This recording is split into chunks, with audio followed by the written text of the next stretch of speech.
Hello, laba diena. Here is the webinar live concept note for environment and resource efficiency.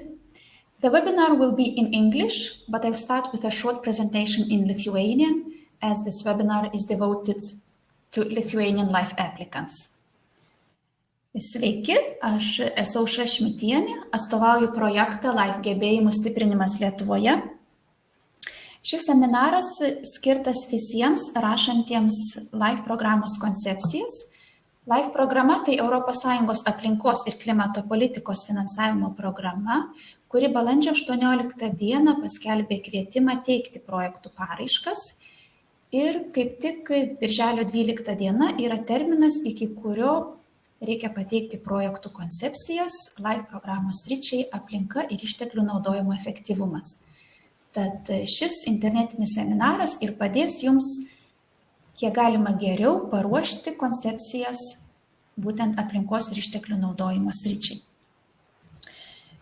Visi, kurie stebite seminarą gyvai, prašome užduoti klausimus questions skiltyje. Jeigu turite techninių klausimų, galite juos rašyti lietuvių kalba į chat skiltį, mes bandysime jums padėti atsakydami. Taip pat šio seminaro įrašas vėliau bus patalpintas YouTube kanale Live projektai, kuriame galėsite peržiūrėti jo įrašą.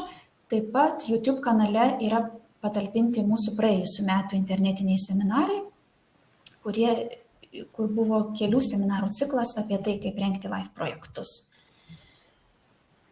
Tad šiuo metu pradėsime seminarą. And I'd like to switch to English and present our honored guest, Henrik Toremark from Sweco. He's been supporting several Swedish and Lithuanian companies and organizations in preparing Live proposals. So, Henrik, the floor is yours. Thank you very much, Aušra, and good morning, everyone. I hope that you can see and hear me well. My name is Henrik Toremark. I am working for Sweco, which I'm sure many of you know. It's one of Europe's largest technical engineering companies. Within this company, we have 4 offices in Lithuania and quite a big presence, mainly in the field of wastewater, and other environment-related services. I'm working for a small department in Stockholm that is supporting our customers in different ways to develop projects, as well as managing approved projects within a number of EU-funded programs, as well as programs that are funded by different development banks around the world. We are experienced not only in Live, but also in Horizon 2020, in the Interreg programs, in Connecting Europe facility, although Live is one of our main fields of expertise, so to speak. As Aušra correctly pointed out, we are supporting Swedish organizations as well as organizations from most of Northern Europe with preparing Live applications and supporting them also with projects that are ongoing in the implementation phase. In the Baltic states, we are working with a number of ministries on national level, as well as local and regional organizations, both private and public, to sometimes with this kind of courses that we're holding now on how to write a good application, but also with reviewing ready applications, with some support of developing new ideas, finding networks and new partners in the Scandinavian countries, as well as in Netherlands and Germany, where we have good networks. And sometimes simply, of course, to write an application together with them. So we help them structure the process and write an application that is strong enough to meet the threshold criteria of the Live program. I have been working within this project since last summer. We have held a number of webinars like this on how to write a successful Live application. They're still available on YouTube, so you can go back and look at them. In those seminars, I am telling you a bit more about the basics of Life and the Life program, as well as how to write the full application. Today, I assume that you have already followed those and looked at those seminars. This is rather a build-on package on how we think that it's possible to write a strong concept note within the Life program. Because earlier years, Life has invited applicants to write a full application at once, but this year the approach is quite different. They have decided to split in the application process in 2 steps. One relatively limited concept note that we'll speak about today. If this concept note is approved, you will be able to apply with a full application in January next year. Important thing to say is that any project that you're applying for now could start at earliest 1st of July 2019. And by starting, this means that no major costs should be occurring before 1st of July 2019. In front of you, you can see the agenda for today. It's quite simple. I've been asked to speak about how to write a concept note, and this is also what we will do. We will look into the administrative information, the intervention logic, which is the objective, the results, and the way of describing activities, sustainability of results, risk analysis, innovation character, EU added value, and budget. I will try to follow this order as it is correlating both with the evaluation criteria and with the application form that I'm sure that you have started to look at already. I just want to say that feel free to ask questions at any time. There is a question function in Livestorm, which I have opened at least. I cannot promise you that I keep my eyes on it all the time, but I will try to answer as fast as possible. If your question looks a bit difficult, I might wait with it until the end. Alternatively, get back to you if it's too complex to answer right away. Also, a general reservation. This webinar is based on our experience, as well as the program documentation. Just keep that in mind. It's difficult for us to provide you with a final definite answer on some of the questions, because it is always up to, or most of the cases, it's up to case-to-case review by EASME, the monitoring committee for the Life program. And that might differ a bit from time to time, or it might differ from the interpretation that we do from the program documentation. We will go to the first slide right away, and if you follow the webinars from last summer, I am sure that you're very well aware of my great need of always keeping track on the program documents, and I always recommend that before you do anything within the Life program, you should go to the Life homepage, download the application package for 2018, and take a look at the application guide first of all, and the evaluation criteria. The application guide provides you with something that is very important, something that I call the Life Trinity. This means 3 basic conditions that you need to fulfill in order to apply for Life funding. And that is, first of all, that your project, your problem fits to the Life program, of course. It is that it has a strong replication potential, which means in reality that this solution that you're proposing is relevant not only in Lithuania and your municipality, but also more broadly in the European Union. And you can be quite, you can use a lot of imagination when you explain that, but you need to be able to explain that in one or another way, as well as, of course, the pilot and demonstration potential, which we will talk about today. And we will look into this together. One guiding rule that is always good to bring with you is that if you look into the application guide, they use a lot of quite complex, or sometimes hard to interpret terminology. I recommend you strongly to pick up this terminology, use it in your own proposal. so that even if we don't really know what they want, and they perhaps not always know what they want neither, at least we are using the same terminology, so we're speaking the same language, and then it is up to us to fill these terminology with a content or our interpretation of it. So it's a very scientific approach, I think, that you should also keep when you are writing a proposal within Life.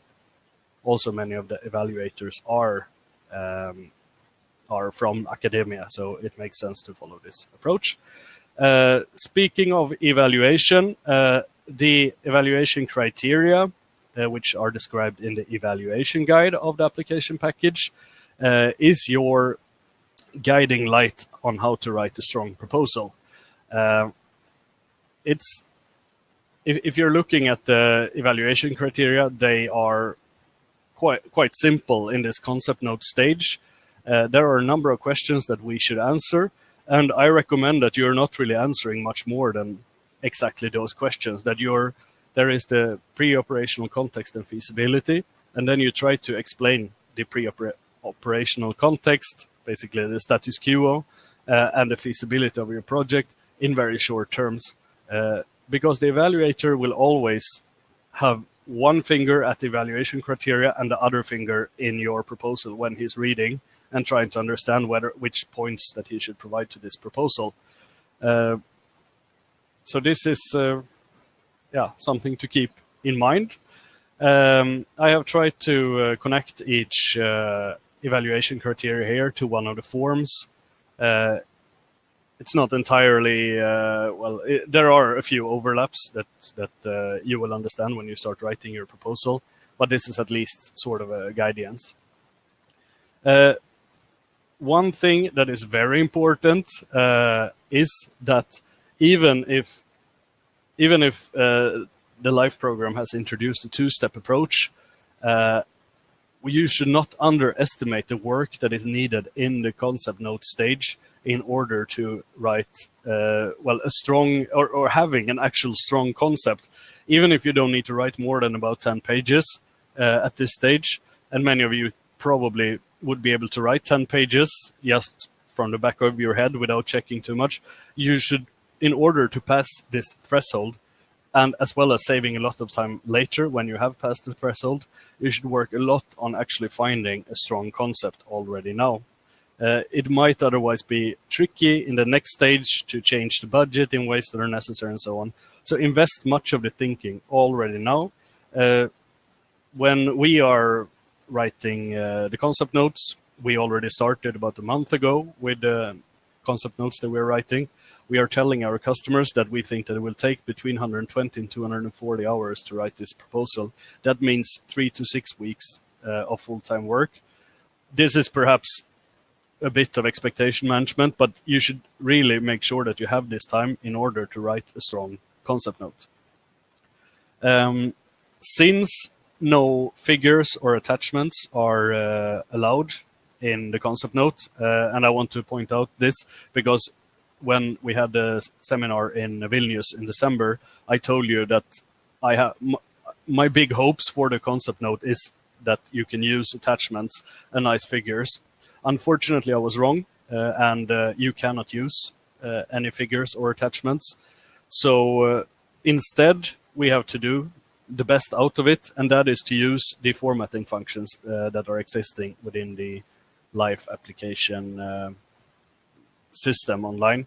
So have a look already now. You can start producing your proposal in the online application system, eProposal, and start seeing how you could format the different functions in order to underline certain important words or make them bold and so on.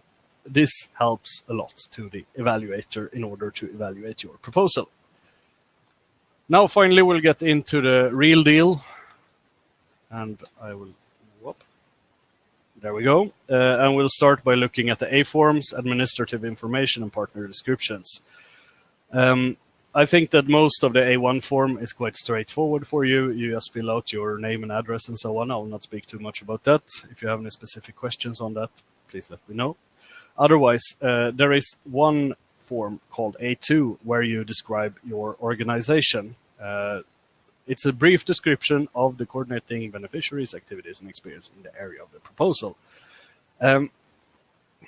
This can be used in different ways, but I would suggest, if it is possible for you, and especially if the coordinating beneficiary, which is the lead partner, the main applicant, usually this applicant plays a relatively large role in life compared to in other programs, and therefore it is a good idea to let this short, brief description, since this is the first thing that the evaluator will read, be a little summary of the project, because then the evaluator would be able to open your proposal and relatively quick get an overview of what you want to, what you're proposing and which environmental problem that this is working on. So I would very practically propose, if this is possible, first of all, to clearly set out the location as well as the geographic, demographic, and technical specification in the first sentences. Of course, the evaluator will first of all look at where are you planning to do this, why do you need to do this, what is the situation of change in the area where you want to apply the solution, and why do you need the solutions. Then you should set out the coordinating beneficiaries' reasons behind initiating this project.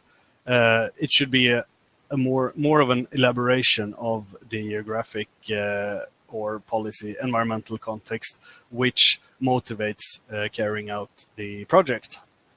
Then one thing that is most important here, of course, is to prove that you have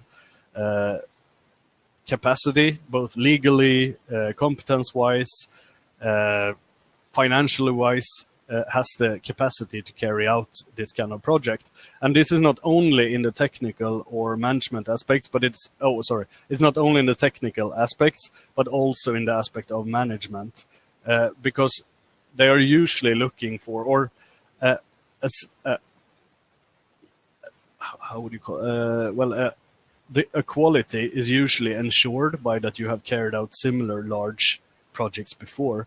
If you have carried out the EU-funded project that is of relatively significant size, you could even write out the project idea, because then the evaluator will most certainly think that, oh, great, they have the capacity to carry out this project, also management-wise. They know how to manage a lot of money, a number of partners, being able to distribute the financing to the different partners and make sure that everything is carried out. Then, of course, you should set out the key activities in the project. Usually the coordinating beneficiaries' key activities in a project is also the main activities in the project overall. So set out or explain how they will use technology, their competence and expertise in the project. And then finally, of course, a very brief introduction to what the coordinating beneficiary does to keep the project running afterwards. And this we will get back to later on in this presentation. As you see within this yellow box that I put everywhere, this is a reference to the form that we are speaking about. It should come in chronological order. Briefly, when we speak about partner descriptions, there's also a question coming later in form B1 on how you explain how your project is made up from different partners. And usually, of course, you have more than one partner in a project because you have a number of different roles that you want to fill up. Normally, the coordinating beneficiary has the ability to cover most of the technical areas of the project. But there are also the communication, for example, the monitoring of actions where you might need to cooperate with other partners. So I will get back to this in a more chronological order. I just want to mention that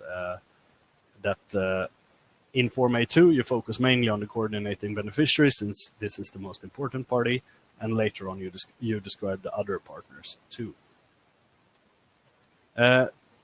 I will use a little example today to explain or to illustrate different quite theoretical outlines of this, and I will use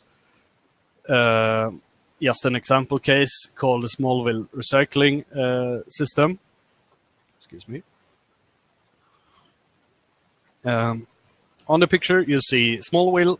Currently, they have a waste collection system where they mix all the fractions, which means they have one rubbish bin in every house, where people put plastics, food waste, paper, metal, everything.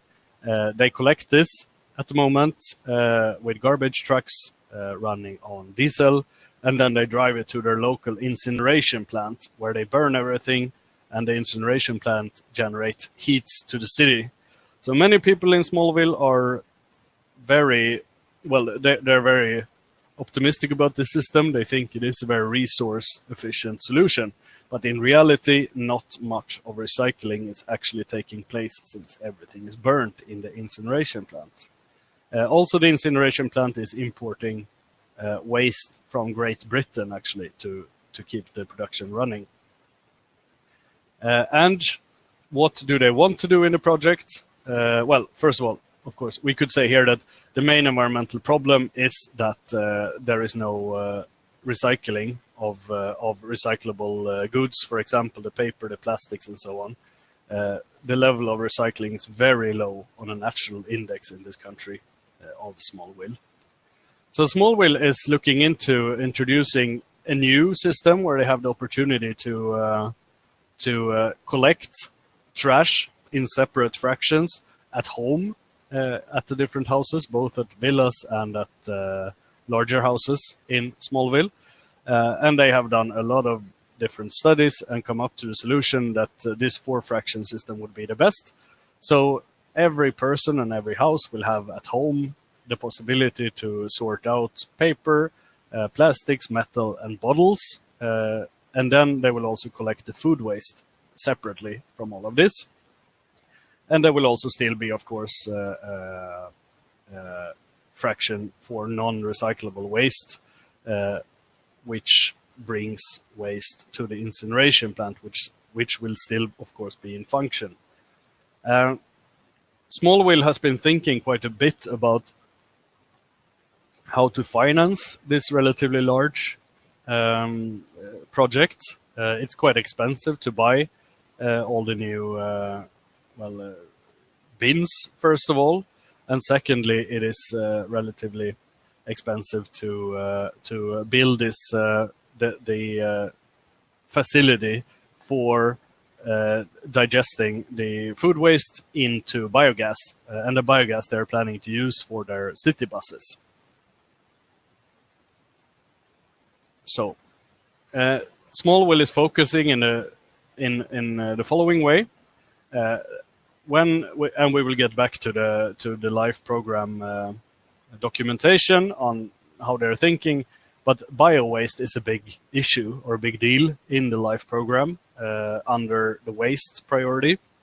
So they have decided to focus on the project in this way. They will focus on the chain from the city, how to make people actually sort out their food waste when they have never done so before. People in this city tend to be quite conservative also, especially since they're so proud of having the incineration plant already. You have to change the culture somehow in the city. Then, of course, the collection itself, you have to build a new infrastructure for the bins and so on. And you also need infrastructure for receiving the food waste and producing the biogas. Also, the bus, or currently the buses in the city are running on diesel, so they do not have the buses.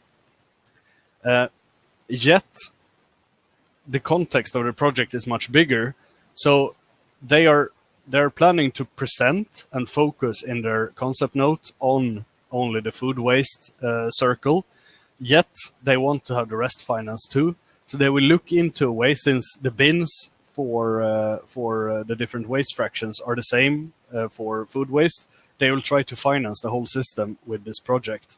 This can be something to keep in mind, even if you are planning to or at least applying for funding for the whole project. You should still be able to focus on the most important part that is most in line with the live project. This is what I want to say. And then when we get back to the partnership, just briefly, we spoke briefly before about the different roles. And the partnership is, of course, the coordinating beneficiary is the city administration. The city administration is the relevant coordinating beneficiary because they are already managing the collection of waste. In this case, there is no private operator, but the city administration itself is a public operator of it. Otherwise, associated beneficiaries could be the garbage collection company, the biogas production plant operator, if it's not operated by the municipality. The bus operator could be relevant if you want to finance buses or the added costs for the buses in this project. It could be the local civil society, for example, a sport association that is into trends of responsible or sustainable waste collection. For the monitoring of this, since it is a quite interesting case where you both have an incineration plant and in the future the opportunity to collect separately the food waste, maybe you could have a local research institutes or a university that are responsible for the monitoring of the project, as well as how to influence the mindset of the people to separate out more of the food waste into the separate food waste bin and not just throw it away in the non-recyclable waste bin where they always put it before.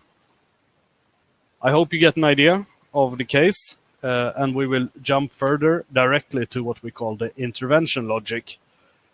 Intervention logic is one of the evaluation criteria. And usually it is not so easy, or you easily get lost if you try to write the concept note or a larger proposal by just focusing on one of the sections at each time. You usually need to have an overview to get to create, first of all, coherence when it comes to the terminology, that you use the same specific word in each section throughout the proposal, so it's easy to understand for the evaluator who possibly only has 2 hours to evaluate. Well, in this case, probably even less, about 1 hour to evaluate the concept note. You need to keep a very consequent terminology to make this work out. And therefore, usually how we do it when we start structuring a proposal is that we are making this very brief summary or overview of the proposal. So we start by looking at the different sections that we need to fill out. First of all, the pre-operational context and the environmental problem is something that every proposal usually starts with. Especially Life is very focused on finding solutions to environmental problems, and usually the environmental problems that they have set out in their program, in their program documentation. I think that we start from the top on how to do this. So we focus on one problem, and this problem might be something relatively broad, but we try to place it, we define this by putting it into our local context or in some sort of context. We make sure what the context is, be this geographical context, a context in a certain industrial field or sector, might also be a demographic context in a certain part of a city, that this is a waste management solution that only applies to deprived areas where how do you call it? For example, where you have lots of immigrants, or where you have lots of rich people that are too lazy to manage their waste assortment and so on, or the recycling assortment. And then you make sure that this environmental problem is in line with the Life program. In the targeted environmental problem, because you can see I've listed a number of very overall questions here that you should be able to answer within the different sections. So first of all, you need some numbers, some statistics. This always creates confidence that you know what you're talking about. Of course, you can always choose numbers that are relevant to you. Usually, especially in the concept note phase, you don't need to make reference to where you have found the numbers, but then, of course, it has to be realistic and real real numbers that you're putting there. You should be sure to always start by presenting if this problem has a transnational character, and it almost needs to have a transnational character in one or another way. You can use your imagination for this issue too, but it has to be relevant for more than the local level. It should be relevant to other parts in the EU, for other industries, and so on. You should explain what the context is in terms of legislation and policy. Does this project or the solution that you're suggesting require any certain permits from authorities? What is the authority approach to this solution? Is it controversial in any way? Then at least you should of course set out the local specific issues and make sure to set out which socioeconomic links they have, or which links, for example, between different sectors that you can achieve with this project. You should not focus so much on the technical solution under the environmental problem. It's quite easy to just slip into the technical solution, but really focus on the project in this section. And then when you are making sure that the solution that the problem is fit to life, then you should look into the application guide, and we'll get back to how to do that. But it's always good to add the different words, the terms that the LIFE program is using for this issue. So, for example, in many cases, for the example that I brought up before, we would use food waste in small will, but currently in the application guide, they are encouraging us to use bio waste instead. Then, of course, you can interpret what this means and so on. But in any case, you should make sure to use the same terms that the EU is, or that the LIFE program is using. Then you should describe the overall objective. This should be on a quite high level, and it should explain the main intention with the project. So if you're working with the aquaculture sector, I just have a short example here too, then you should speak about that you're increasing the resource efficiency of the aquaculture sector. And so it should be relatively high level, and then you can go in the specific objectives on more specifically what you would like to achieve with this project. And here you do not need to use any numbers or anything. Here you should rather present your solution and how it could, in this case, decrease nutrient leakage from aquaculture or improve process control, more of the technical features of the solution that you're proposing. Then, on the other hand, in project results, you will explain what this project will actually lead to in the shorter term, or by the end of the project. This is quite important, or even before the end of the project. And here it's important to be very specific and quantify the results. They love the quantification of results. So in this simple example, it would be the tons of recycled phosphorus to agriculture per year. It needs to be that specific that it actually enables the evaluator to compare you perhaps with other proposals. What's happening after the end of the project, in other words, the impact of the project, is something that you should perhaps that you should not explain in this section, but rather in the EU added value, which is form B3, if I'm not mistaken. To get a good idea of what the project results might be, because you need to already start thinking a bit in the terms of the full application at this point. So I would recommend you to look into the application package.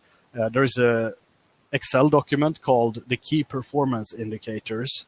And in the Key Performance Indicators, which you will have to indicate when you're writing the full application, you will be able to see what kind of information that they are going to require. And I will show you that on the next place, or on the next slide.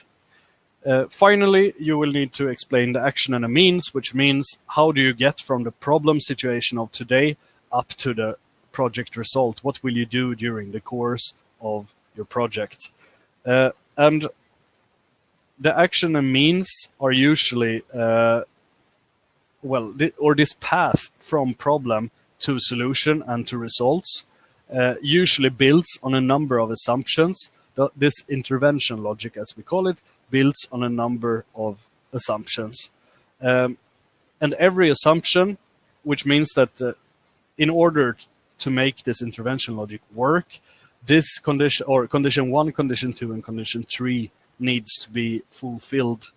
If they're not fulfilled, there might be a problem to actually reach the results that you have intended. And this is also very relevant for the risk analysis that you're doing, because the risk analysis that we'll come to later is obviously a number of assumptions. What is happening if assumption or if condition 1 and 2 are not fulfilled? What will happen with the project results in this case and impact and so on? We'll get back to that. Activities should in any way be very clear, especially you should try to keep a headline of them to make the evaluator understand quite fast. He will not look into detail exactly what you will do, but he will rather look at other things, which we'll get back to too. We will look further on this slide, but now with a bit more where we have applied it to the case that we are building.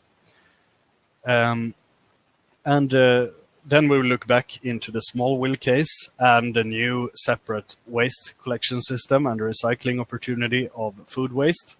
Yeah, by the way, I'm not saying that this is a good project. It's just an example project which has a clear circular economy idea, which very much is about in the LIFE program at the moment. So we are looking, first of all, into the targeted environmental problem. Let you read shortly. And then we see that depositing of waste is an EU-wide problem, including organic waste. In many countries, just depositing on landfills is the most common solution, although this starts to change. Incineration is considered a better practice than depositing on a landfill. And in many countries, especially in the north and Ukraine, locally, basically, recycling is a quite common way, although the recycling is not fully developed into, for example, it might be quite common in the bigger cities, but not in the smaller cities, which is quite an important thing, or it might be very well developed in terms of collecting glass and Coca-Cola bottle, Coca-Cola, let's call it, well, you know, the metallic thing, cans, and recycle them. So there, in certain areas, the system is very well developed. In other areas, in particular in the one that we will develop, the food waste, it is not so well developed as of now. And that's very important to emphasize that some of the areas it works very well, and in the area that we are working on, it does not work so well. There is EU legislation in place, and the waste hierarchy applies, which is part of the waste directive. This is very good for us. There are some other problems as well, the socioeconomic context. There is a political issue in small will as it ranks low in resource efficiency. The politicians are ashamed, basically. That's why there is a strong necessity of finding a solution. Yet, the politicians are also knowing that the city is dependent on cheap heating that they get from incinerating the waste.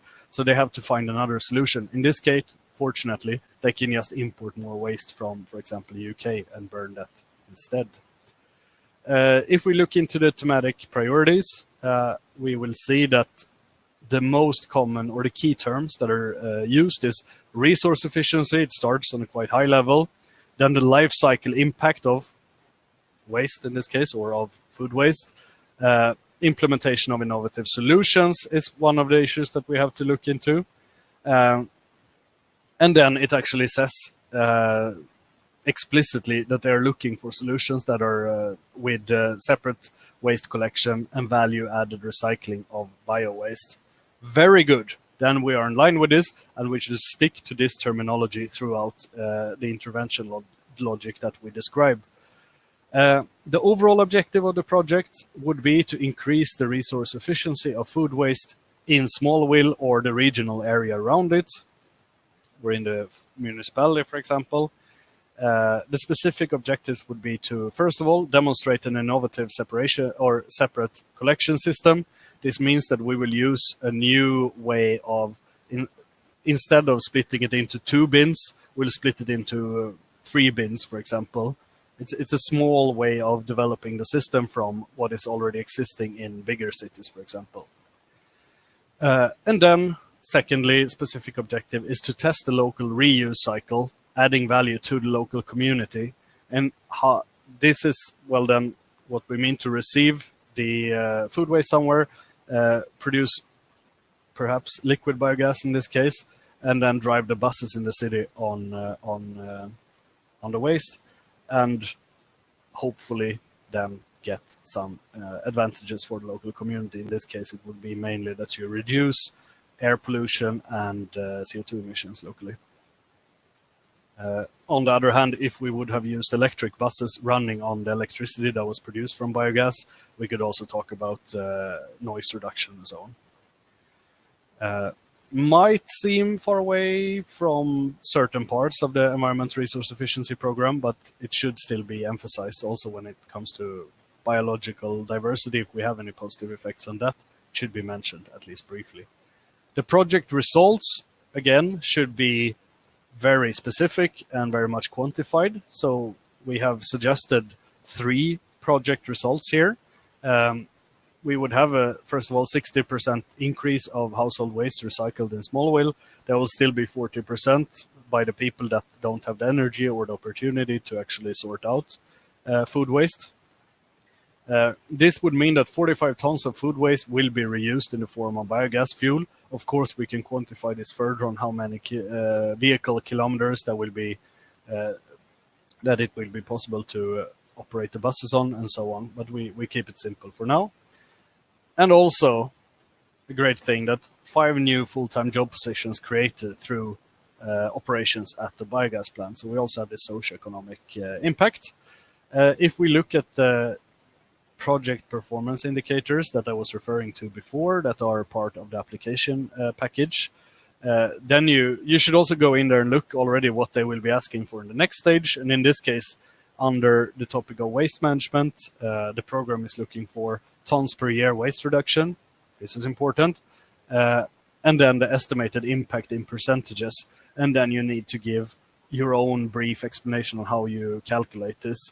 So keep this in mind already, that you will be able to, or you will even be forced to make an outline on how you calculate the project results at a later stage. And then the actions of means, again, this means to go from the problem situation as of today to the project result. And to do so, we need to run a number of actions. First of all, we have to manage some permit procedures. This biogas production plant that will not smell nice at all. So it might be a problem of actually getting permission to build it. Might be. The investment in bins is of course very important, but perhaps not so complex. The investment in a garbage truck or a bus or whatever it might be that will be running on the biogas. The investment in a reception station, this is connected to the local reuse cycle, so we will keep them apart, as well as the monitoring, where we will also explain then how we will measure the results, and communication or replication activities. In this case, it's very clear that it's important with communication towards the local population on how to do the assortment and recycling and so on, to put the food waste in a separate bin. But it's also important with replication. There must be other municipalities that are interested in this system. And in Smallville, for example, I think that we are developing a system that works very well for the small cities that want to introduce separate food waste collection, which is partly different from the bigger cities because they have smaller roads. They have a lot of islands in this area that are tricky to reach with the garbage truck and so on. So we also need measures of replication, which we will get back to. One example of to make the whole thing work, if you want, for example, even if you run a short test operation within the frame of the project to be ordered to do the monitoring actions. We make a number of assumptions that this system will work. And perhaps the most important assumption is that the behavioral change of the people in Smallville is actually working. They will start sorting out the food waste. This is, of course, linked directly to the risk analysis of the project that we'll come back to. The people in Smallville, the risk is obviously that they will not sort waste. And if they don't sort waste, the intervention logic does not work. The project will not work. So our contingency measure in this case would probably be a good communication effort or something else even. We will go to the next slide. And this is just a very simple illustration on, because sometimes it's hard still just to repeat this, objectives versus results. And I've done almost a ridiculous, this is not life relevant description, but in any case, the objective focuses very much on the fishing rod and the preferences of the fishing rod, as well as the possible social dimension of the new solution, which might be that you create a new sector for fishing, for example, whereas the results is the measurable specific outcome. With this amazing new fishing rod, how many fish can you catch? It's very much this simple, as well as how large will the local market be for this lovely salmon, for example. So just very briefly, make sure to be in objective. You focus on the technology, tool, the approach, the management approach, for example, whereas in the result, you focus on what it will lead to towards the end of the project. So objective, you're standing together with a problem in the beginning and you say, I want to achieve this and this, or I want to apply this and this in order to reach this result by the end of the project. I hope this is clear. If you have any questions, let me know. Then we will speak a bit about the actions, which is a very important thing since it proves the feasibility of the intervention logic, as we just spoke about. And well, I've been asked to speak very practically on how to plan the project. And yeah, this is what I've tried to do. So when you're sitting in the beginning at this concept note stage with your project, the first thing that you would probably need to do is to start imagining what do you actually want to do. So in this case, I suggested you fast forward time until 1st of July 2019. Before this, most certainly you have done a number of procedures, perhaps the detailed technical design and so on of the measure that you want to introduce. The things that you have done before 1st of July 2019 could be described briefly in the pre-operational context, but are otherwise not relevant to the project. What is relevant is what the LIFE program is going to finance you for doing. So first of all, which preparations will you need to do? You start well in a time-wise order. First of all, to see, will you still need to do any permits after 1st of July 2019? Any procurements, for example? Any limited final design? Usually, technical design is not part of a LIFE project, but you could do limited final design, so to speak. Or if you, for example, have a research or a university, the university might have some interesting modifications to the original design that you might want to introduce. We have had examples of this in the past. So you start by thinking, which preparations do I need to do? And then you write a list of these. Then you have to focus on the main activities. And the main activities that should be basically what, of course, how you want to do a certain thing, but also very importantly, when you describe the different activities, where and when you want to do the different stages of the implementation. So probably you would start with some sort of works, perhaps groundworks if you want to do something. You build a foundation to the building, perhaps you build a building over it, and then you're installing a certain kind of equipment or whatever this might be inside it. So outline the process try to make different steps out of this. Then when it's already built and it's commissioned somehow, if we are still talking about the solid facility, how do you measure the operations, or how do you measure the results of the operations today? For example, in the context of waste collection, probably the small municipality is weighting the total weight of waste that they have collected on a daily basis, for example, before they send it to the incineration plant, so that the incineration plant can pay for this. Okay, I think I will just turn off the sound. Sorry, one moment, because the notifications are very loud. So first of all, you need to look back on how are you managing things today? How do you measure it? Perhaps it's not necessary to modify this or doing much more in the future. But still, of course, every life project needs to make sure that you're looking into whether or not you're fulfilling or you're achieving the results. And then in particular, these project indicators that we were speaking about before that are listed in the Excel file in the application system, in the application package. So how will you measure it in the future? This you need to think about. If you don't think that you're able to do it yourself, will you use, for example, a consultant to do it? Will you perhaps start cooperating with the university?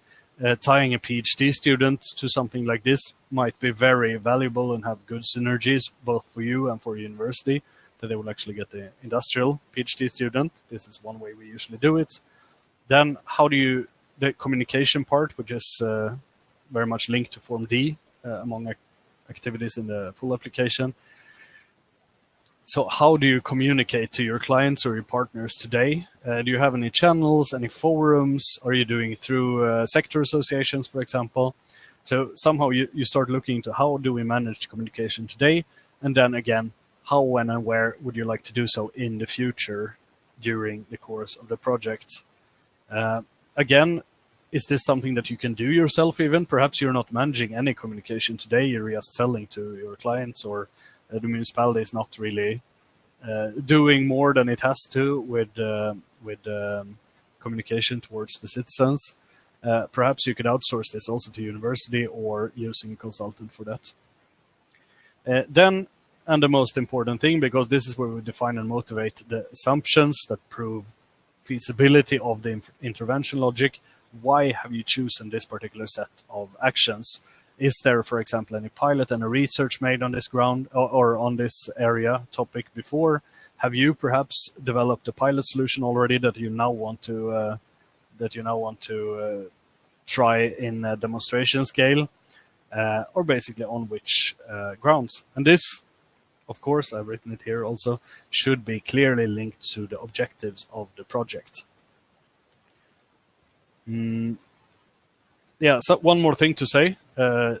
This is one of a few sections where you have a larger number of characters. It's not that much still, but it's at least 5,000 characters that you have at your disposal in this case. So try to really use this to explain how the project is fitting together, how the intervention logic is going. And again, do not go in too deep into how the technology works. This is something that you can do later in the pilot demonstration character description. Do not focus too much on the technology. Mention that it exists, which equipment it is, and so on, but do not go into technical specification because you will not have sufficient space to do so here. Generally, I think that the life program in this concept note is quite optimistic with the space that they are allowing for each section. I think that even if you're going to write a very short and concise concept note, it will be hard to feel that you get to express everything thoroughly. Okay, I see that we have gotten 2 questions. Question from slide 8.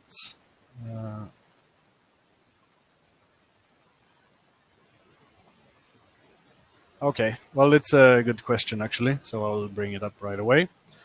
And this is from slide number 8, so we're back down to that. So the question is, can project results be expressed as match or match project performance indicators, or they always have to be different? There is no rule for this. They do not need to be different at all. I think that in many cases they will be the same.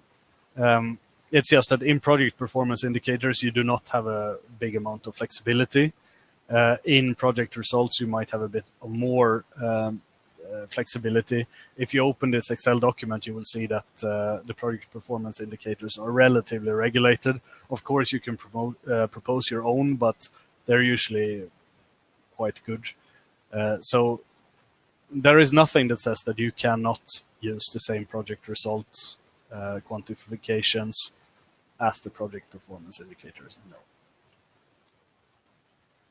We go back, and now we'll speak a bit about sustainability, and we're still on form B1.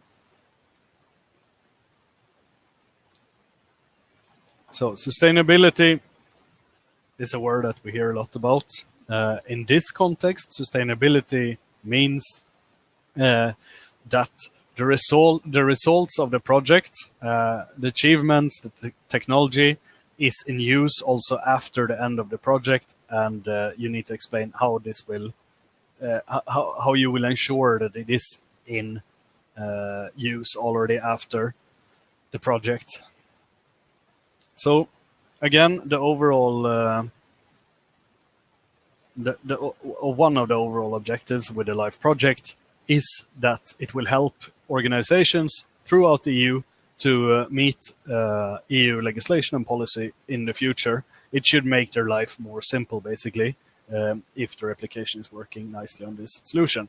So you are sort of a pioneer that is going first, developing a solution that many others should be able to take up after you.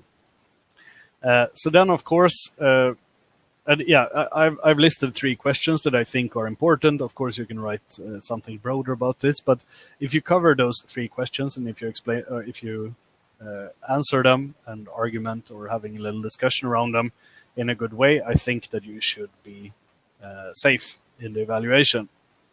Some of them might even be too much. But first of all, you need to present the guarantees that your project solution or that your solution has in order to survive after the end of the project. The most simple thing is, of course, if you're developing a solution that somehow generates profit, you have to be very sure or very clear on that it doesn't generate much profit during the project itself. But when it is tested out, and especially if it's scaled up into a full-scale application, you could then perhaps motivate why it would generate a profit. And if it generates a profit, if there is a commercial value with it, this is sort of wholly for the European Union, because then they have actually been able to support new business innovation in the EU. So this is a safe way of doing it if you can see that your solution has some commercial benefits. Yet, again, make sure to explain already in the problem description that at the low level of maturity, it's not possible to it's not commercial, but it has to be developed in order to be commercialized, so to speak. Of course, a second issue, which might be more relevant for public authorities, for example, is that there is a legislation that already exists. So you're proposing a solution that would help you and other organizations to meet new legislation. It might also be expected legislation. You can usually argue in a quite convincing way that legislation that is, for example, already discussed on the EU level, that this legislation will be applicable either on the EU-wide level through a new directive that you expect to come within 2 years or so, or on the national level. So this is also a good way that if a new legislation is introduced and you're solution solves or makes sure that the organization meets this legislation, then it should also be guaranteed that your solution will be able to remain also after the end of the project. Might also be, which is partly interlinked to the legislation, some way of public funding that you expect to get for this solution. Usually, if you introduce a new legislation, there is some sort of at least limited public funding or a subsidy scheme for something. But you could also argue more indirectly. So, for example, if we go back to the small will waste solution, that your project is producing biogas or liquid biogas that will be used by the buses, and you expect that the energy agency of this country will introduce a bus or like a biogas bus subsidy within 2 years. Then you should also present how the discussion is going and try to sound convincing that this new subsidy will actually be introduced within a year or so. And therefore, you'll make sure that there is an offset of your biogas product, even a bigger offset than is realistic at the moment.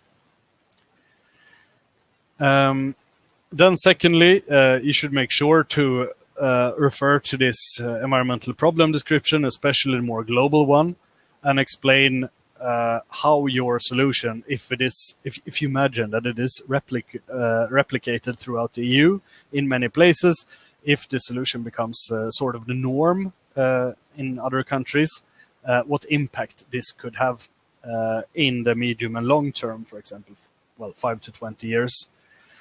And then you should always start by explaining everything on the EU level.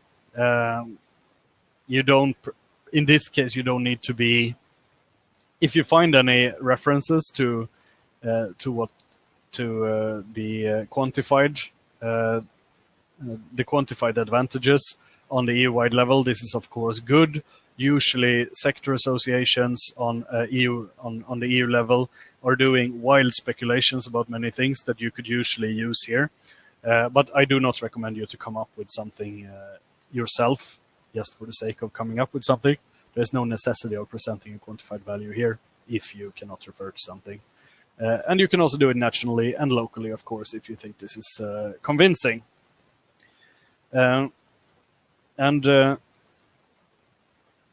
This is where I was mentioning this when we were talking about the project results, that the impact is something else. It is what happens after the end of the project. And this is where you should explain that. What is the overall impact? So, for example, if you start recycling phosphorus, in the longer term, this means that the demand from the European Union on phosphate rock, which is mined in, for example, Syria and Morocco, would actually decrease, and is very environmentally the very environmentally negative phosphate rock production would also decrease, which would sort of solving the environmental problem in the end. This is one example. You might also refer to the socioeconomic importance of your solution. That if everybody, or if more municipalities or countries were introducing this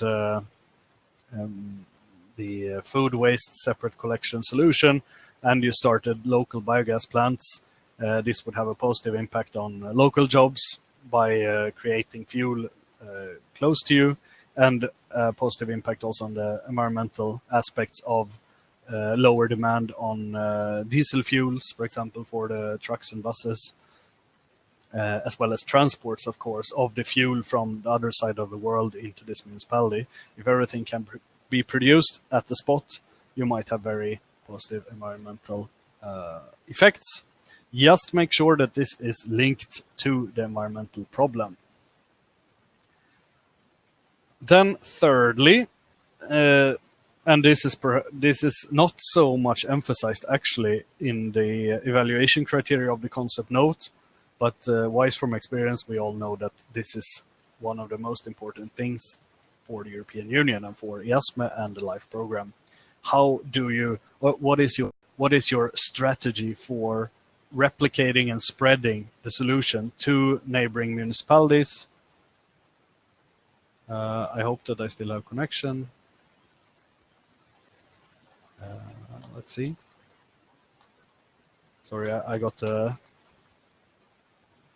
it seems to work. Okay, I got a message just on the screen that you might not hear me, but I hope you do. Seems like my internet connection is up. So we'll continue speaking about how the solution is further spread and further developed, of course. It does not need to be developed by you. It can also be developed by other organizations in the same field and sector. Because, as we should remember, especially if you're a private company, Life project is, at least per principle, open to everyone. It's hard to keep any commercial secrets and so on in a Life project. It needs to be very much open business. First of all, for the dissemination or application on the EU-wide level, it's important to propose concrete activities. And well, I was asked to list a few of those different solutions. I think it's very much on a case-to-case basis for the different fields. But the most obvious ones are, of course, that you're working through your networks or sector associations on the level that you're, for example, you're arranging a pavilion at a conference where relevant sector people are. It's even better if you find a good way of actually inviting similar organizations to your home to show this solution, if it's possible. This could be done through study visits. We sometimes arrange something called participatory sections, where they get to that we have some sort of data tool where the guests that are doing the study visits can apply their own facilities preferences on your solution and see what results it would give them if they did it at home. As well as, of course, get the approximate feeling for how much it would cost them and so on, and how the operational costs would be different from now. So if the least, as to just conclude it, the lowest level would be involving associations or, well, linked partners, where you have the opportunity of reaching out broadly to present your solution. But the even better thing is to actually get other organizations into you or to your organization, which could be through study visits with some kind of participatory simulation sessions. Could also be to start cooperating with a university, if you're not already a university, to have a PhD student working on an industrial project, for example, and then send this PhD student out. It could also be well, just a simple thing to let master's students from universities do their project or their diploma work at your facility or at your municipality. So they, after the completed education, would be able to go out to another organization and spread the new ideas. Basically, this is about changing the mindset of as many people as possible. And this is, of course, more easily done if you can show them what you're doing at home than out at a conference or a meeting, etc. Yeah, if also one important that you communicate towards policymakers, both in your country and on the EU level. The most simple thing is to add or mention somewhere, for example here in B1 sustainability of the project results, that you will come up with a sort of executive summary of policy recommendations. So the lessons learned from your project in the context of legislation. So how the legislation works for your solution now and how you would like it to work in the future. That's a quite interesting thing. Then a classic thing is also to arrange a reference group where you bring in relevant representatives, for example, from the Ministry of Environment and perhaps an influential university, might be a sector association that has a good connection to the European Union, and also spread your message this way. And then, of course, engaging the citizens is also important. Perhaps not to replicate solution further, but at least to disseminate the knowledge of that the solution exists, as well as, of course, changing the behavior of people in the city and make them proud of something that the city is doing. So, arranging study visits, for example, for school classes, perhaps for high school classes, that they can do a simple task at the plant, they can do simple experiments or something. This is highly appreciated to get the extra few points in the evaluation. Also, of course, if you can tie many organizations, tie part of relevant education. So, for example, in the case of our waste collection in Smallville, perhaps Smallville has education for waste management professionals in the city or in a neighboring city, and then they will invite these professionals during their education to learn more about practical separate waste collection opportunities. And these people that are finishing the education then go out and work with other waste companies. This is how you should think. Two recommendations that I would like to highlight. First of all, sometimes it's not possible to, many projects are quite local in their character, and this is entirely okay in the LIFE program, but you need still to make sure that there is a replication opportunity. So you maybe, even if you think that your solution is very local in this particular field, maybe you can apply it to another sector.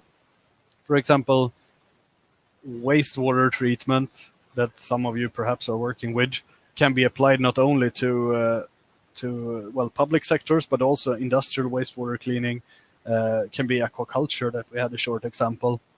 So you have to look outside your own sector as well, and motivate why your solution would be relevant for other organizations in order to fulfill legislation.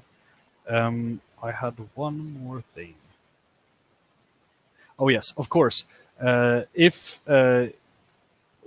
one good way to always get the extra few points is to have an international partner in the project. This might be a partner, for example, a research institute or university that has a broad knowledge in a certain field, or a good network in a certain field. Then it could be relevant to also bring in a foreign partner, even if you only give this foreign partner a relatively small budget, it would still give you the extra points, and hopefully it would also provide you with an opportunity to gain from his or her or from that organization's experience, as well as being able to, through that organization, advertise your project and manage the replication, or not, the dissemination of it. Good. Let's see. We'll go further, and now we are back at project partnership again. Now we will focus a little bit more on the associated partners that are in the project, not only the coordinating partner.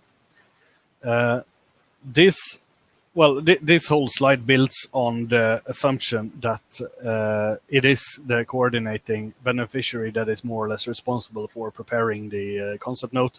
At least on this stage, I think that's the most efficient way of organizing the work, that the coordinating beneficiary takes most of the budget and is also responsible for putting everything together. And how we do when we are representing the coordinating beneficiary is to make sure that we pick up the input from the different partners. It's important to remember, and this is a big relief, that we don't need any organizational information from each partner. We don't need any signed papers actually at all at this stage, but we will need that for the full application. But at this point, it's enough to get their input into the proposal. And if we get their input, we can definitely write a better proposal. There is no exceptions from this, because every organization has a slightly different approach to the problem. And if we can eliminate the problem from two different angles or directions, this will certainly improve our concept and concept notes. So how we usually do is to we make a question list, relatively simple, that we send to all the different partners, and we try to touch upon 4 different fields, if it's possible, otherwise 3. So first of all, we want this organization's approach to the environmental problem. How do they see it? And why do they need this project? Very important for the description of the pre-operational context. What are their experiences of this problem? And why do you think that the solution is needed on an EU-wide level? I think that every person in different organizations will look on this in different ways. So getting this perspective is very important. Then, of course, perhaps the most important thing is that we want them to list the number or the different activities that they want to carry out. It's also good if we list the coordinating beneficiaries' main activities, so they can see, could they perhaps contribute to one of the different activities. Is there any specific timelines that we need to take into consideration? Are they waiting for a permit that they expect to receive only after 1st of July 2019? This is not impossible at all. And then how do they usually achieve measurable results, and how do they usually measure their results? This is important. So we ask them more or less to do what we did before. We made we fast forwarded to 1st of July 2019, and then we were looking into the different activities that we think are necessary to carry out in the project. And we want them to do the same. And then for each of the different activities, we want them to make an estimation of the costs. We'll get back to this in budget, but we make sure to specify the rules. And we also provide them with a clear example of how to estimate the different costs. And then, of course, we save the email to later to avoid conflicts, since the budget cannot be more than 10% adjusted up from the concept note stage to the full application stage. Then finally, and we will soon come to the risk analysis, and I will say that the risk analysis is very important. This is something that the evaluator looks at very much. So we need to ask also the partner, do they see any particular risks? Perhaps if it is a university or something similar, they have carried out pilots in this field. Do they see any risks based on the pilots that the intervention logic will not work? And how, in that case, should we do to mitigate the risks? So we send this questionnaire to them. I usually send it in an email. Then usually no one ever answers the email because they think it's too many questions. Very typical thing in human nature. And then you call them and you ask them to answer all these questions. Usually many good answers come spontaneously. Although, of course, it would be great if they have some time to look into this exact necessities. And then, of course, you also want an email where it says it's okay that you mention their organizational name in the proposal. I would say that it's possible to mention one organizational name now, and if you don't find a solution, I mean, if the concept note is approved, and then during the process of preparing the full application, if you cannot find a good solution with regards to cost terms and so on, then you could probably, or I would say that it's possible to change the name to another supplier, for example, or another university, if you cannot find a solution with the first one. The more important thing is here that you explain the different roles of the proposal, as we said, the communication role, the monitoring role, the role of, for example, cross-sector cooperation, and then you make sure that each of the roles are filled by one organization. Good. We go further. And actually, I got a question, which is really nice, before the presentation, which I want to at least apply or answer quickly. It's a quite I love specific questions. This is quite tricky. May an affiliate of an associated beneficiary be subcontracted by another associated beneficiary in a LIFE project? Always the first answer would be no. Beneficiary can never be subcontracted by another beneficiary or an affiliated organization. But the question has been extended, and they understand that the beneficiary are not allowed to subcontract other beneficiaries, etc. But in this case, the affiliation is in the sense that the company is a member of an association who is a beneficiary, and therefore maybe it's possible, or therefore the question is it possible for this member of the association to participate in a public procurement organized by the association without applying the rule of that profit, VAT, and overheads needs to be excluded from the invoiced costs, which is otherwise the case. Always with LIFE and other EU programs, it's hard to provide a definite answer or a final answer because every case will be reviewed by EASME, the monitoring or the contracting authority for the LIFE program. I think what we should focus on here is whether this association membership really constitutes an affiliation in legal terms. If the company in question is only a regular member of an association and pays in a fee every year, for example, to be part of this association, I would say that this is not a legal affiliation. But on the other hand, if the association is built on cooperative ownership, that a number of different companies have created this association and own all a share of it, then of course there is a legal affiliation, then it will not be possible. So if the case is that this is a cooperatively owned association, then you should look into other ways, usually within the frames of a LIFE project, if it's possible in national legislation. It's not always the case. You can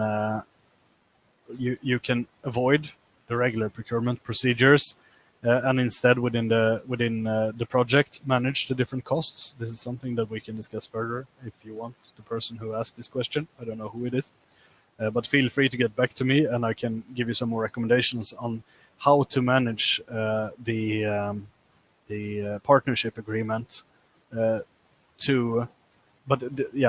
you can avoid the necessity of procuring. Otherwise, it should be possible to invoice also profit, VAT, and overheads if the case is that it's a regular association. I hope this answers the question. Otherwise, feel free to follow up on this. We are going further into the risk analysis. And as I said before, this is where you describe everything you can. The evaluators are always very interested in how you, on the risks and which assumptions that you have made on the intervention logic. So we should here list as thoroughly as we can with a number of signs that we can use for this topic, which risks there are. First rule, which is quite good, is that you're making that you divide the different risk categories. So usually you have one legal or political risk category. You have one technical, environmental, something connected to the solution or technology that you propose. And then you have one financial or process thing, that something of this, the link between your organization and another organization does not work as expected. You should always list all the obvious risks, especially the risks that you have already mitigated. So try instead now to go back in time and imagine what were the risks from the beginning in this project. What have we already mitigated? And then you write them down. And you also write down how you were able to mitigate them. We will do a few examples. And we will start with the legal political one. This is the one that usually attracts most of the attention from the evaluators. So this is important to mention. And you should mention this even if you don't think it's entirely relevant. So for example, one very popular thing is the elections. If there is elections in your country during the foreseen project implementation period, you should make sure to explain how this solution should be popular with any winning side, so to speak. You should say that, for example, you have already had a meeting with all the different political parties on this question, and it doesn't seem to be a problem. Rather, perhaps, we'll not go into that. Then you have the technical, environmental problems. This is obviously that, for example, the prototype or the technology that you're proposing does not work.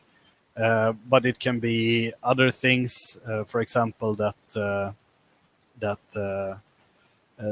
as I have one example, that citizens fail to properly sort out food waste in small will, and this means that technology will actually not work.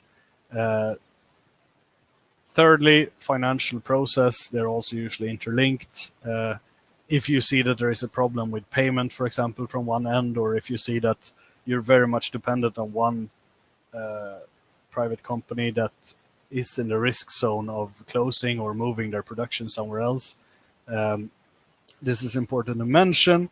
It's also important to make sure that you are very much informed about the requirements that the different actors in the value chain may have on the different products that you're managing in the project. So, for example, in the case of small will, this biogas production plant will most certainly want to spread the remains of the digestion process on agricultural lands, and due to the regulations in the food industry, farmers will put requirements on the biogas facility in order to allow them to sell even this fertilizer from the biogas production facility. And this means that the biogas production facility will also have requirements on the city on how they collect the substrates, the food waste, and how they inform the people on what they're allowed to throw in the food waste and what not. So if you see that there is a risk in this chain of information from, in this case, the food industry back to the person who is standing with his rubbish bin in front of him and decide where to throw a piece of plastic in the food waste or in the plastic waste bin, then you should write this out, and then you should clearly explain, as everywhere, how you're planning to do in order to avoid that this risk actually happens or becomes reality. Good. If you have any more questions, feel free to ask them in the question field. There is not much yet. Okay. So we will continue with, actually we'll jump over to the next form B2. And we'll speak a bit about a very delicate question of innovation, this very popular term that is very central in the LIFE program and in most of the other EU-funded programs. Usually, when we are encouraging our clients to apply for EU financing, or my colleagues, for example, that are working with the clients, their first objection is that, but our solution is not innovative at all, because it already exists on one place in Spain, for example, or it has already been applied on pilot scale 42 times in Germany. So I would assume that it's not innovative. But then we say that, but you have to keep the full EU-wide context into consideration. How does it look in Romania? How does it look in the Netherlands, for example? Perhaps even if it's already a quite usual solution in your country, it has not spread so well in the rest of Europe. So this is something to keep into contact or keep into consideration. And Of course, you should look into the application guide and start by looking at how the LIFE program is defining the innovation. And there are two kinds of projects that the LIFE program is financing. It is pilot projects and demonstration projects. Pilot projects is defined as the testing of a solution, might that be technology or a management solution, that is expected to be better than current best practice. So on a relatively low level of maturity, you can pilot a new solution in a quite limited scale. But it does also, the LIFE program does also support demonstration projects, which means that you're applying a modification or a certain solution that is already existing. And this, again, it can be a technology or it can be a management approach into a new context. And the new context does not even need to be geographical. It can also be socio-economic, it can be ecological, etc., etc. This provides a lot of room for own interpretation and therefore argumentation. So this is just like in science in some way. As long as you argue, as long as you motivate something good enough, it may become truth for the evaluator at least.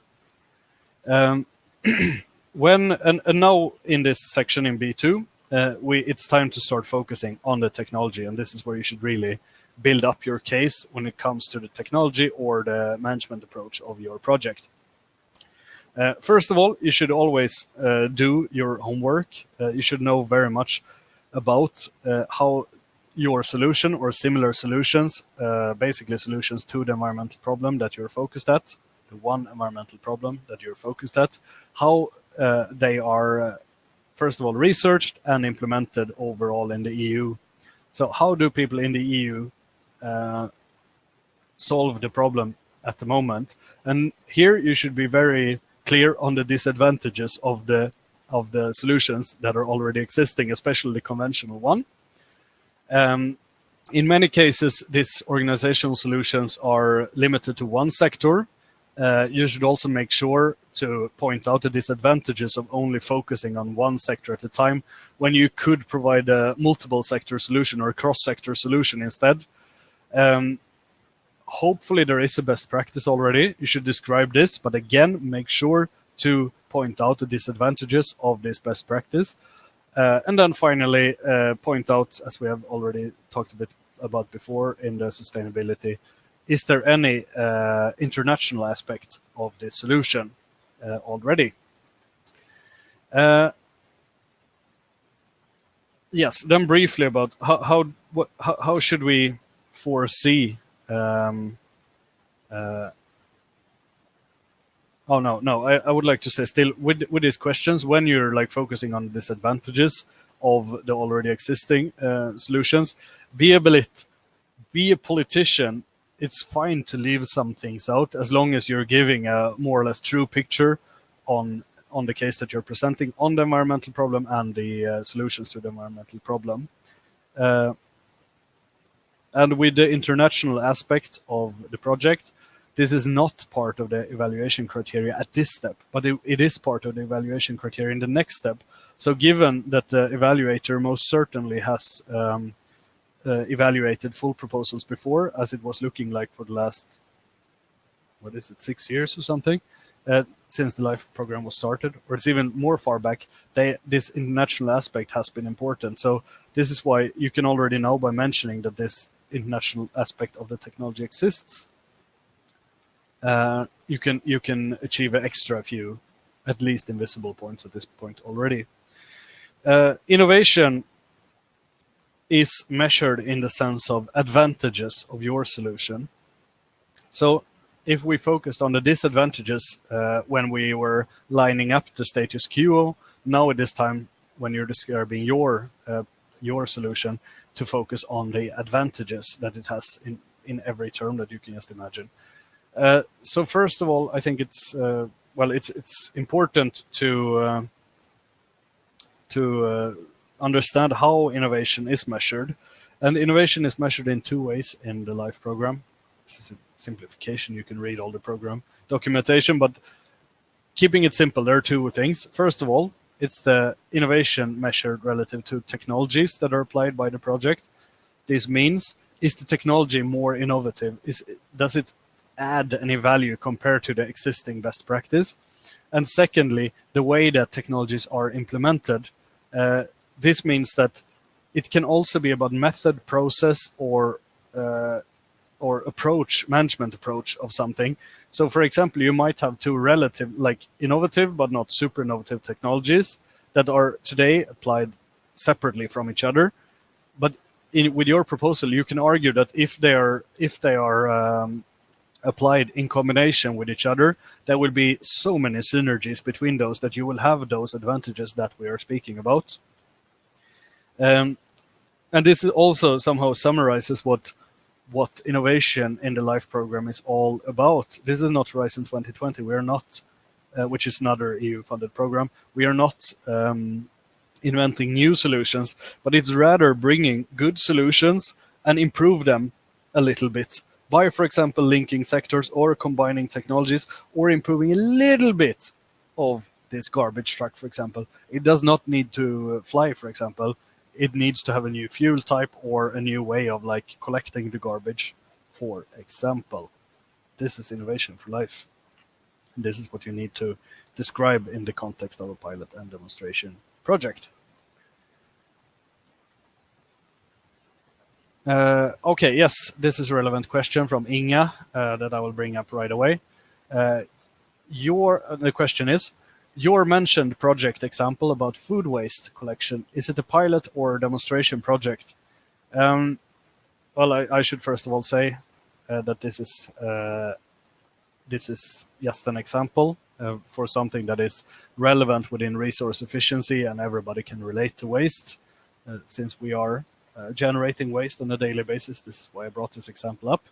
I would say that this is a demonstration project, and with the project that I've presented so far, this might not be sufficient for actually being eligible within LIFE as of 2018. It will require some more modifications. So with some more modifications, this would be a good demonstration project within LIFE, I think. It's not a pilot project since these kind of solutions are already existing on full scale in some solutions or in some places. But what I would like to do with this project, then, for example, is to bring it from the large city context into small city context. And by doing some modification to the food waste collection concept, it would be possible to make this a demonstration project by applying it in a new context, town size context, or perhaps demographic context, since the people are the way people are residing in small cities compared to big cities with, for example, large countryside is different. Okay. I hope this is clear. Otherwise, please ask follow-up questions.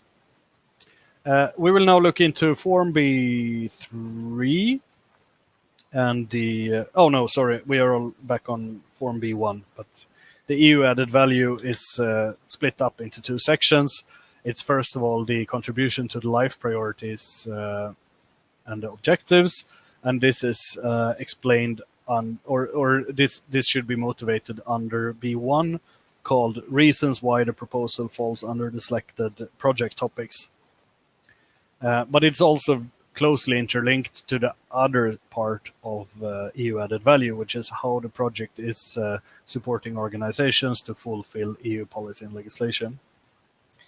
It is explicitly stated in the evaluation criteria that we should look at the LIFE regulation, which is a document available in all the different EU languages, and we should look into Article 10 to 12 in particular. So I have just brought up as a good example for you here, Article 10, what we should focus on. There's a lot of blah, blah, to be honest, in the LIFE regulation, but this section is relatively focused, I think.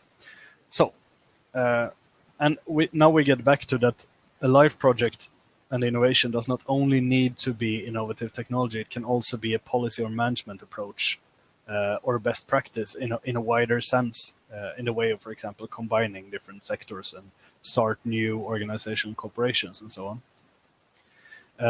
And this is what you can see here. I have yellow marked the different sections that are relevant to read. In this case, a LIFE project can develop, test, and demonstrate policy or management approaches, best practices, and solutions. And here it says, including development and demonstration of innovative technologies. This is usually what the LIFE program is about, to develop and test new technology, but it can also be something more general. This is important. In point B, it says that LIFE program or the specific objectives of LIFE, environmental resource efficiency, is to support application development and testing and demonstration of integrated approaches. And we will soon get back to what integrated approaches might be. And then it says within the areas of water, waste, and air. In this case, waste is what we're looking at with our example. And then finally, what should every LIFE project lead to? It should lead to improving the knowledge base for the implementation, assessment, monitoring, and evaluation of EU environmental policy and legislation. So keep this in mind. This is the 3 key topics that you need to describe under EU added value and in Form B1.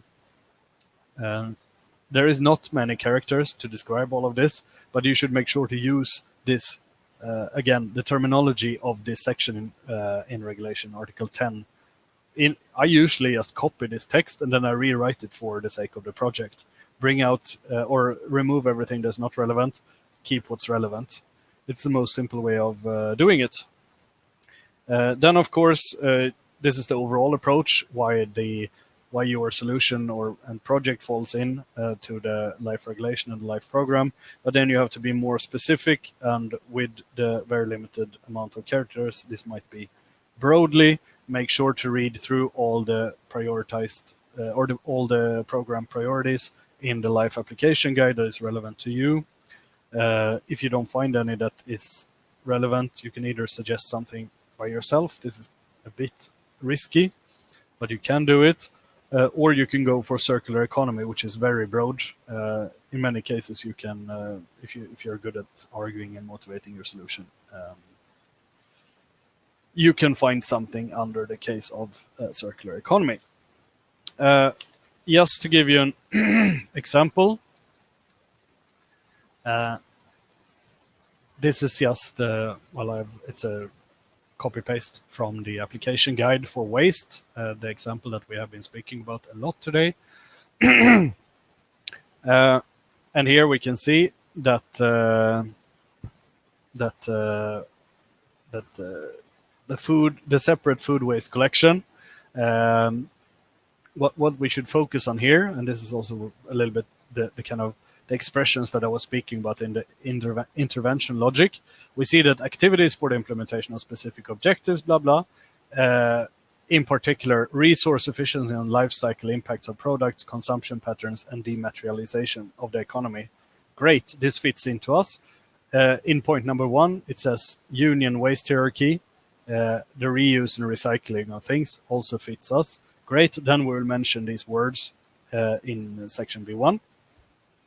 Secondly, the project topics, and now we look into the project topics of waste. Of course, we're still in the same area, and we see that there are 2 positive things for us here to focus on.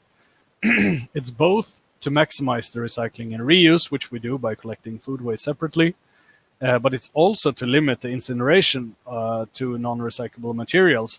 So we are, so to speak, hitting 2 birds with 1 stone here. By going for the project setup with less incineration and more recycling of food waste. Then finally, we are back into the to the actual priorities and to the detailed priorities. And as you see here, there is something called implementation of innovative solutions targeting one of the following. And there is one section called separate collection and recycling of bio-waste, as you can see now. an innovative solution. So we would say that we are fitting quite well within here, and make sure now that the underlined and ringed in words that we're presenting now, these are the keywords. Make sure to use them throughout the application. I can never, or throughout the concept note, I can never enough emphasize this fact. Good. There was a few questions on the wording social dimension. This is something relatively new in the LIFE program, which I think is quite. It gives us an advantage to be the first ones that are using the term social dimension of business model or value chain. To be frank, I think that no one really knows what the social dimension needs. There is no clear definition of the social dimension from the LIFE program as of now, at least. So we have an opportunity, even a large opportunity, to, with our good motivations, explain to the LIFE program what the social dimension of the business model or the value chain actually means. I have done a few examples here below on how to interpret the LIFE terminology, which is sometimes quite complex. In many cases, LIFE is talking about integrated water resource management or, for example, integrated risk assessment. I think in reality, this means that two organizations that were not to a very large extent before cooperating start cooperating. It can also be two sectors, for example, this chain that we talked about, from the waste management or waste collection sector to biogas production, to agriculture, to the food industry, that this chain of organizations get a more or less formalized way or foundation, a platform to interact on through this project. That might be a way of supporting integrated management. There is also the topic that comes back, the transformation in small and medium-sized enterprises. This is also mentioned under the priority area of circular economy. I think that this is also something that you can interpret quite broadly and yourself motivate. I would say that this could mean, for example, this is just one of many examples. If you have a more concrete question that you would like to raise, then feel free to write this question to me and we can discuss it more in detail. But it could mean that the new sourcing of raw materials for production, we might have a small and medium-sized enterprise that are working within the field of, let's say, biogas then. They're producing biogas that they're selling somehow afterwards. And at the moment, they are buying substrates from far, far away, which I guess it may be unlikely, but in this case, it is likely. And through the start of this project, they will be able to start sourcing food waste locally from the municipality because the municipality actually starts collecting the food waste. We have in the waste in the waste priority the social dimension, as I mentioned before. Obviously, this could be local jobs. Socio-economic value of a project is also always, to a certain extent, considered to be jobs. So always mention the jobs that you can create with your project. But it could also be, for example, the behavioral change of people in the city. So, for example, in order to increase the biogas operations and therefore be able to drive or operate more buses on biogas, these communication activities that would promote behavioral change so that more people are sorting out the food waste correctly, so that more substrates are available for the biogas production, so that more buses can run on biogas. This could also be a social dimension on how to improve the business model by just having more available substrate locally. So you don't need to buy it from far, far away. And yes, should also mention that that socioeconomic indicators and jobs creation it doesn't not only need to be jobs and jobs matching. It could also involve schools, for example, to provide the kids with this behavior already from the beginning, or it could be professional education that changes the society in the longer term as well. Even if this is hard to quantify, it is worth mentioning. The integration of social dimension in the value chain is very much similar. I think the LIFE program is always looking for circular value chains, the circular economy. So if you can show somehow that you're closing a loop through your project, for example, by promoting the share of locally produced production inputs to, for example, an industry, this is very positive. Yeah, I hope that you understand, but again, it's hard to make any very general recommendations in this field. So feel free to get in touch with me with more concrete questions, and hopefully I can have some ideas on how to clarify the social dimension of your particular business model value chain. Second part of the EU added value is how you contribute to the implementation or development of EU policy, as we saw in the LIFE regulation. This is actually not that complicated. What you need to do is to make thorough research on the existing EU legislation and policy, as well as what is in pipeline in the EU. A good idea is to follow a number of relevant sector associations, because they usually sector associations that have some sort of representation in the EU, and call them and talk a bit, because they usually know what's happening in the EU. Also the questions that are not obvious to everyone or that are not yet public. Also, it's important to briefly at least mention the relevant national and local legislation and policy, especially if the local legislation is more ambitious than the EU level policy. As well as how, for example, the authorities that are regulating permits are interpreting certain rules that are relevant to your kind of project. And then you argue for why your solution will support organizations all over the European Union to adopt new solutions and meet current or future EU legislation and policy. Basically, what you do explain is that everyone will need a smart solution for the implementation of this in this new policy that will be coming most certainly in this year. We are offering this solution.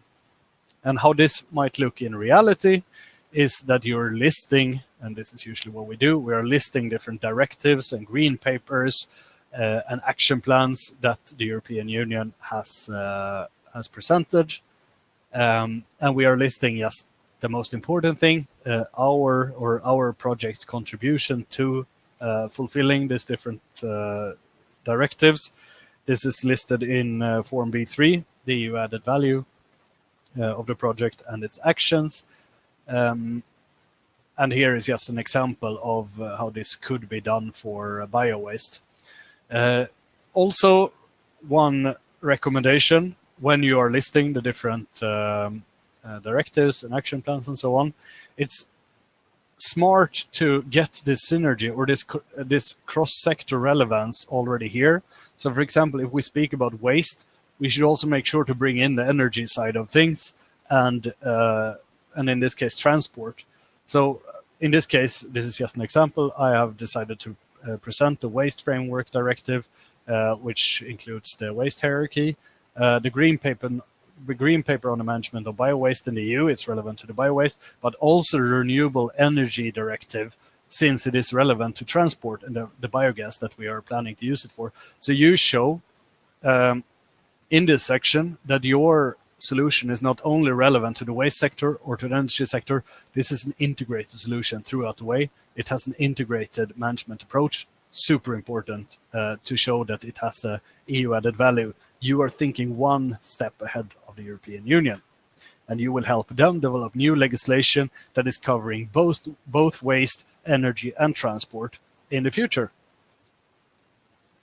And then, of course, you have briefly list national and local legislation and goals, action, development plans. If your municipality or organization has a strong strategy in one field, for example, sustainability strategy, this should be mentioned. The project is also in line with that, because this could be a product of replication. If you have a successful strategy, perhaps other organizations that are similar to you could take this up in the future.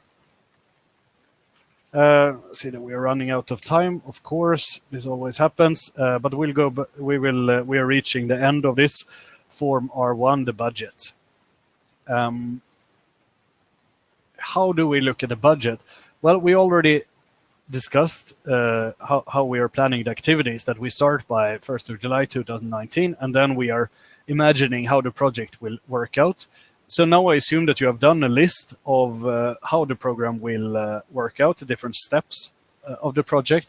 And using this list, I want you to list costs for each of these different steps. The budget only needs to be presented per budget category, and you can see the budget categories to your left, from direct personnel costs down to overheads.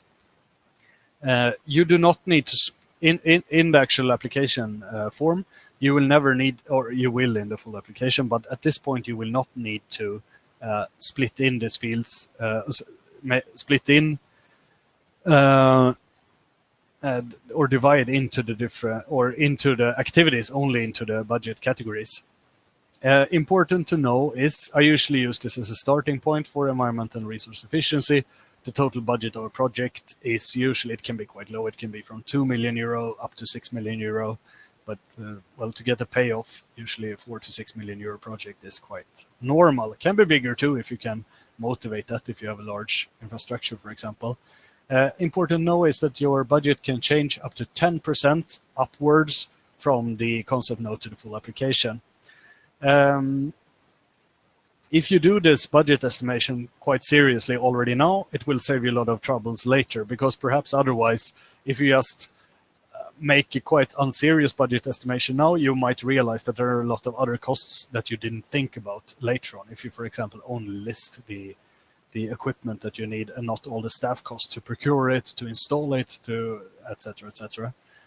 A good key rule is that the project management costs, which might be both usually a mix of direct personal cost, travel costs, and external assistance, should be about 8 to 12% of the total project cost, although there are exceptions to this too. But that's a good well, mark, at least. You should also remember that for equipment and infrastructure, you're usually limited to depreciation costs if you don't have a pilot, a prototype equipment, which could be funded up to 100%, or that could be eligible up to 100%. This is again subject to case-to-case review by the IASME. And also the overhead, which is under Form F7, is always 7% of the total eligible costs. Again, just like with when you're collecting information from the partners on their activities, you should do a similar format or a similar table to collect the costs. My recommendation is that you do this relatively simple. This is just an example of how you can do it. It should be clear to most people that have worked in a project before what you want to have. You have the category or the column, first of all, with the different steps in the project that you have figured out when you were mapping the activities. And then you have a number of, first of all, staff days. How much staff days do you think it will take to carry out the different steps of the project? You have the day cost for the own staff, including tax and social fees throughout the project. And in order to get the staff cost, then you take the days times the day cost, of course. You have costs related to works. It can be groundworks, installations, or other consultancy costs. You should list the total amounts of these, as well as you should do for the equipment and infrastructure costs. And then here you should write in the column of F4, you should write the actual purchase cost, but you also need to depreciate, you also need to calculate the depreciation costs, which is the way to do so is also written in this form further down under total cost. And then finally, you should list all other costs, which could be, for example, a prototype, could be fuel, it could be conferences, it could be a bank guarantee, for example. And there was a question on the EU bank guarantee. The bank guarantee is only for the contribution from the LIFE program. That's what they usually want you to show that you have a bank guarantee of if you are a private organization. Yeah, I see there's a question on external audit. Yes, it is. The question is external audit required? Yes, it is. You will have to add a budget on this. I think it's usually about 10,000 euros. Should overhead expenses be audited is also a question. No, they don't need to be audited. They are just a lump sum, so to speak, which is 7% of the eligible costs. So then you sum up for all the different activity steps, the total cost for each and every of them. And then based on that, you first of all calculate the